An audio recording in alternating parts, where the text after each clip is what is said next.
From the very first fish of 2023 in June to the very last one, Dave, which was middle of November. Middle of November. Today. It's like a race. It's absolutely a sprint. It's nice. 4 or 5 months, but it feels like it starts and then it's over. Well, it does, because that's exactly how it is. That's exactly how it is. I listened to a podcast and they were talking about something different, but a season, and it felt like the Amazing Race. And kind of how I thought of musky fishing. We race from lake to lake, and Dave and I fish so many different lakes. Yeah, there's a lot. We're lucky. Our buddy Andrew said to Dave the one time, was I never know where you guys are going to be. It's great following. You guys aren't on one body of water. You're everywhere. Yeah, so it is kind of like that, the Amazing Race. The only difference, I think, for us is that we don't win any money. We don't win any money, but this is the destination. A lot of people try to travel to come here. Absolutely. We're on everybody's vacation list. Yeah. It's just home. We're lucky. And yeah, the destination is here and we're here. We just get to travel from lake to lake. But that was 2023, and in 2024 it's going to be a lot different. We got fatter. We got bigger for sure. we jumped on the scale the other day. We're not going to talk about high scores. Dave got high score.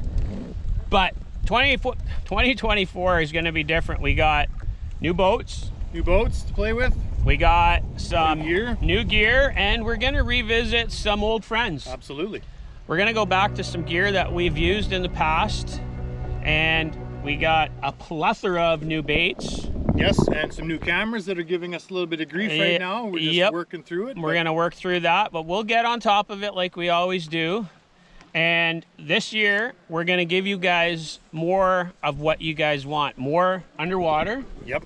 Got some new spots for that. We're going to try to get deeper stuff to show Suicks and rubber in its natural habitat, not bouncing it out of 3 feet. So yeah, so we're going to bring you guys more of that kind of stuff. We're going to try and give you guys more behind the scenes of what goes on. And we're going to try and do some live stuff from the shop, Dave and I, and kind of answer some questions and interact with you guys in real time, because guys have been asking for that. So we're going to try and give you guys what you want. We're going to give you guys more of our core group of Team 54 Bust. And we're going to take them on a hunt every once in a while. Yep. So you're going to see more of Kendra, more of Richard, more of Ange, more of Kyla. And then, of course, you got, take it or leave it, you got us.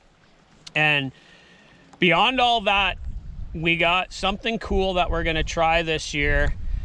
And we're going to give you guys like the normal content like we always do out on different bodies of water. But what are we going to do different this year, Dave?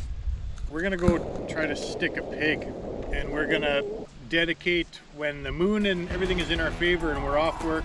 We're going to go and we're going to spend like a good weekend a month when it's favorable conditions and just go all out for it. So it might swing for the fences. You probably get nothing, but if we do, ooh. Yeah, that's what we're going to do. We're going to go on the hunt for a legal, and hopefully at the end of the year, we'll get some fish in the 50s. Again, there's no guarantees, but we're going to give some time, 20-30% of the channel, to hitting the west arm of Eagle, hitting the deep water parts on Peralt, hitting Wabagoon, and just going after a big fish.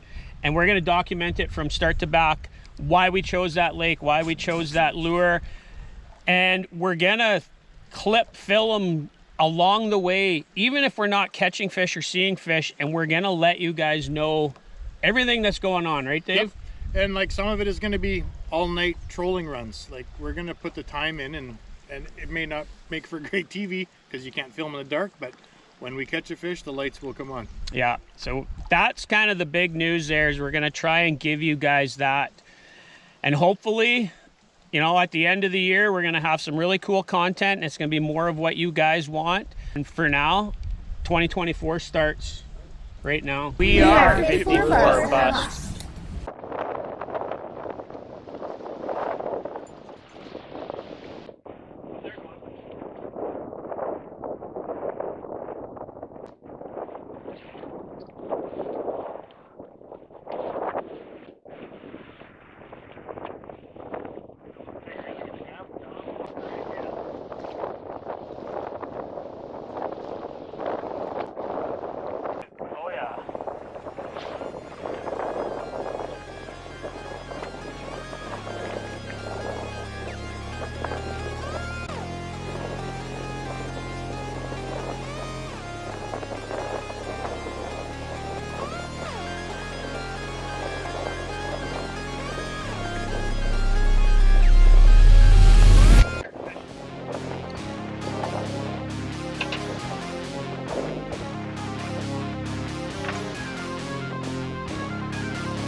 Musky season 2024 starts right now, Dave. It does so.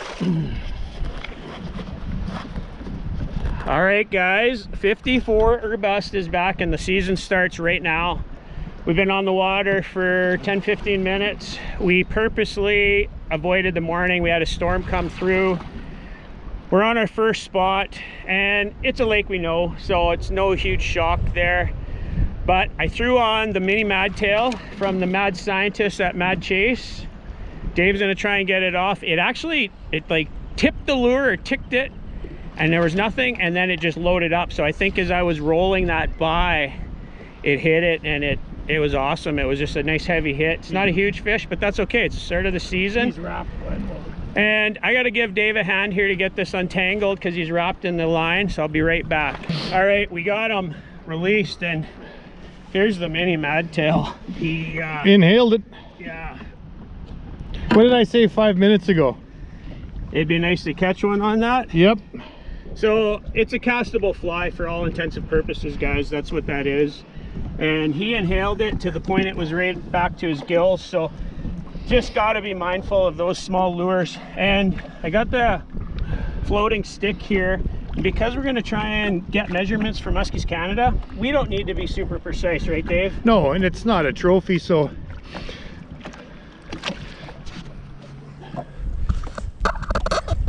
I'd say 41. Okay, that's what we'll call it. And again, for us, if it's 40 or 41, doesn't make really any difference, but we want to try and give Muskies Canada some data this year, so we'll do our best, you know, on that regard. It's a pretty fish, though. Unfortunately, he did wrap up a little bit. A little bit.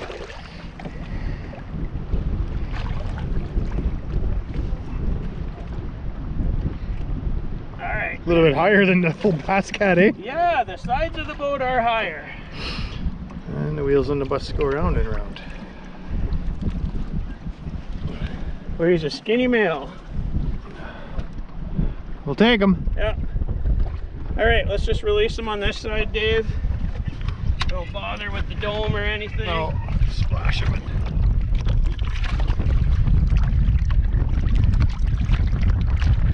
And like that, I just got him up into the wind, into the current. And he already feels like he's starting to get a little bit of life to him. That's probably the first thing that's been sharp and fought back since last year. There we go, we're underway. All right, guys, Musky season 2024, from now till the middle of November, it's a sprint.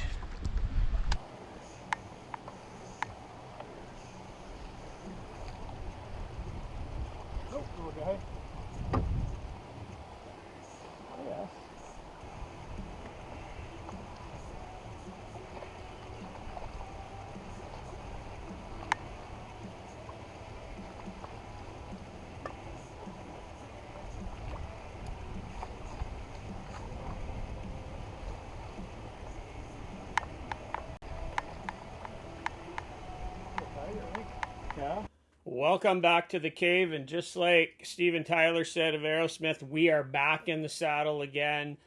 Awesome to finally get out on the water in 2024, chasing everybody's favorite fish. And a couple weeks ago in the video right here, Dave and I give a little preview of some lures that we were looking forward to. And I was looking forward to the mini mad tail, and it's tiny by Musky standards. He does have blade attachments for it, but I wanted to run it just like a castable fly. The head is pretty heavy, obviously more than a fly, but it's jointed. I don't have underwater footage yet. When I threw this thing in this video, that's the first time I ever threw it. I actually had to cut the tag off of it that said it was the Eagle Lake Special, was the color of this one. I had really no preconceived notion how this was going to run. I cast it out. I was using, in the video, I was using a Thorn Brothers rod, and actually the day after this, I was throwing it on a Chaos Tackle SWAT, a little bit softer rod, but I will have a Thorn Brothers custom rod, soft enough to throw castable flies, these and others. I was using 80-pound Barbarian Braid, and I was using a 49 strand wire leader from Stealth with a number 5 stay lock snap. Now, I don't think that was ideal. The only reason I bring it up is because with castable flies, you want all that articulating action and the movement of the fly or the lure to come through. And I think with that bigger snap, it might have kind of impaired a little bit of the action. I was talking to John Betty, and I'll be using this with either a 7-strand wire leader or the 49-strand, and I'll go with a split ring on this just to eliminate any of that extra weight. So I think that's a little bit of a tip on that style of a lure. I really want to shout out to Matthew Chase. He's been through a lot the past couple of years health-wise, and he's really come back strong. He's got a bunch of really cool lures, and this is one that I had kind of asked him about. I'm not going to say I helped him create it because I didn't, but when I got the original Mad Tail, which is back here, it's huge, it's big even by Northwestern Ontario standards, and I asked him for something a little smaller, and I know others did, and that's where the mini Mad Tail kind of was born out of. So thank you so much, Matthew. You've been a huge supporter of what we do at 54 Bust, and we were so happy to catch the very first fish that you know of on the mini Mad Tail. Well, folks, it's that time of year again. It is the Little Tykes whiteboard breakdown time, and instead of saying it's brought to you by a lure manufacturer, because we shout out the lure manufacturers a lot on our videos. We don't try to overly promote, but we let you know what we're using, like the mini Mad Tail. But this year I want to do something a little different. I want to shout out some of our community members because we have an absolutely amazing community that's grown out of 54 Bust. And I've said it so many times that we wouldn't do this without you guys. So today, I have a host of people that I want to shout out over the course of the year, pardon me. But today, I want to shout out Matt Barga. He went over and above supporting our channel and being a supporter of what I do and the rest of us at 54 Bust. And I can't thank you enough, Matt. You've been great to talk to. It's fun when we chat back and forth. And like I say, you've been a huge supporter and you went over and above. So today, the Little Tykes breakdown is brought to you by Matt Barga. Today's breakdown, pretty typical spring spot or early summer spot for muskies in Northwestern Ontario. Sandy beach, we're looking for warm water. The water on this day was all over the map. It was like low 60s to almost mid 60s. It was hard to predict what it was going to be in any given spot. But it's the kind of spot that we go to because we know there's going to be emergent weeds there. And the interesting thing here is that we go into this spot not really looking for weeds. We have boat tracks from our auto chart. And a key spot here is this inside corner, this outside corner, and then there's a pathway that historically opens up through the weeds. And the only reason we know that is that we have this all auto charted out, and actually my boat path spins around, and then we usually come back and we do that inside pass. So Dave and I kind of know where these pockets are, but we're always looking for that spot there, inside corner. So that very first follow that I have as we get into the fishing part of the video, that happens right there. Pretty much textbook right on that inside corner where the weeds start to go out into the main lake. And because we have historic boat tracks to follow, plus I was using the live scope on forward, and I'm using it to keep my distance from the weeds at anywhere from 35 to 55 feet away from the weeds. We wanted to cast just into it and then be able to pull the fish back out. So today the live scope was all about finding the weed edge. It's so much more accurate than side imaging. There's just no guesswork. You run your live scope out that way and you see the weed line. There's no guessing at it. You can pan around. You can start to see where that's going to pan out or go out to the main lake. You can make course adjustments. So huge tool that way. So we raised that fish. We kept moving down. And just as we started to roll in to where we historically know that there's a path there, And I think on the video, you might hear Dave say, oh, it's like isolated patches now, because we could start to see the tops a little bit. And even on the 2D, you could start to see a little bit of the weeds on the bottom. I cast up right about into the edge of where that little trough in the weeds is going to be. And all I'm doing with this is just running it in that slight popping motion. And like I say in the video, I think the fish actually might have touched it, or I might have touched the weed because it felt like it stalled. And then I just felt it load up. And I do want to add, guys, that with these smaller style of lures, and especially lures without the blades and stuff on the front to keep them from getting in the fish's mouth, this one, the fish actually inhaled. That's about all that was out of it. And it was dangerously close to the gills. So much so that you heard me, I had to go help Dave. I actually had to hold the fish while Dave got in there with the pliers. And in hindsight, we should have used that big hook out tool to grab it to actually get in there and get a little bit more leverage. It would have sped up the process. So that's something that we learned on the fly in that moment, that next time, let's use the proper tools in that situation. Another big part of what we're going to do this year with the channel, and you heard some of the other things there, and I didn't really touch on it too much other than when we put the floating stick in the water, is we want to get a lot of information for Muskies Canada. So every fish we're going to log, Dave and I, we're going to try and get some information. I'm going to work with some of the people at Muskies Canada as we go through the season. So you're going to see us use that floating stick. And I think it's quicker and easier than a bump board. Anything over that 45 inch or up, or if we have friends that haven't caught a lot, we may bump them. But you're going to see us use those floating sticks a lot. And in the video, we're like, it's 41 for us. And for the sake of Muskies Canada, that's really close. If it's 40 or 41, we're okay with that little bit of a variance. So if you guys are looking to do a quick measurement on fish, use that floating stick. It's very easy, and you don't actually have to pull the fish out of the bag. And Dave and I were actually talking that anything that's probably going to be under 40, unless it's a specific area that we really want to talk about, we'll probably just measure it in the water, and then we're just going to water release it, because you guys don't really need to see us holding a 36-inch muskie or a 38. Again, if it's something that relates to what we're doing or a technique, yeah, we might bring it out and show you that fish. But for a lot of cases, guys, we're just going to try and quickly go through that stuff. But you will be seeing a lot of us using those floating sticks to get some measurements. And that ties right into the video right here, where I talked to the then president of Muskies Canada about what Muskies Canada can do. And for you guys in the States, Muskies Inc. is very similar. So check out this video. And it was with Ryan Pickering. He was the president at the time. He is no longer president, but he had a wealth of information that relates to Muskies Canada and the health of muskie fishing. So I would like you guys to check that out. And until next time, we are back, and 54 of us will see you guys out on the water later.